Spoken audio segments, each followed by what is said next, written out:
د حکومت د نه پاملرنې له امله نشه یي توکي د ډیریو افغانانو ژوند ګواښي. پر نشه یي توکو د روږدو افغانانو شمېر ورځ تر بلې زیاتېږي چې د وروستیو شمېرې له مخې پر دغو توکو د روږدو کسانو شمېر شاوخوا 2.5 میلیونو تنو ته رسیږي چې د هغه له جملې شاوخوا 15,000 ښځې او ماشومان جوړوي.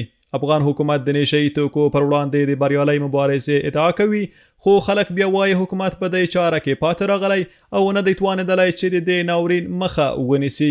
دوی وایي حکومت په ښه ډول د دغو کسانو د درملنې لپاره روغتونونه نه دي جوړ کړي او دلته تر ډیره بیا هغه کسان په دنده ګمارل شوي چې اصلا د دې برخې متخصصین نه دي.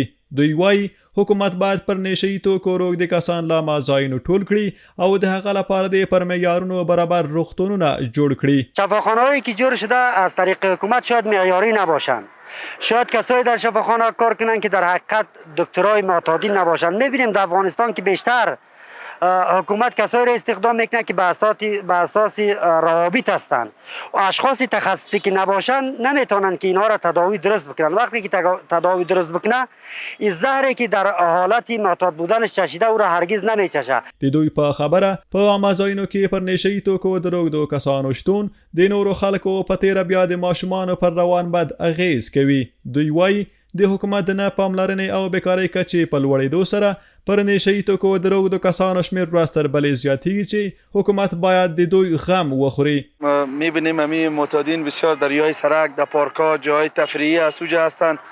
دیگه سر روی مردم بسیار تاثیر داره. دانای مکتب‌ها هستند که در اطفال بسیار یک ضرر کلان است. دیگه ما میخوایم که دولت یک شفاخانه معیاری، یک جای خوب برای اینا جور کنه که ببره اینا تداوی شود. اگر قابل تداوی نیست دیگه از دم چشم مردم شهروندان بسیار بر تکلیف است کدش، حتی بسیار تاثیر داره. یکی از دلایل مهمی که مردم دچار مواد مخدر میشه دلیلی است، دلایل مثل فقر و بیچارگی است و همچنان دلایل بیکاری است. اگر دولت زمینه کار برای جوانان مساعد بسازه هیچ جوانی دچار مواد مخدر نمیشه. کابل ښاریان وایي که حکومت د دې کسانو لپاره د درملنې او کار غم ونه خوري، لرې نه ده چې یوه بشري فاجعه به رامنځته شي.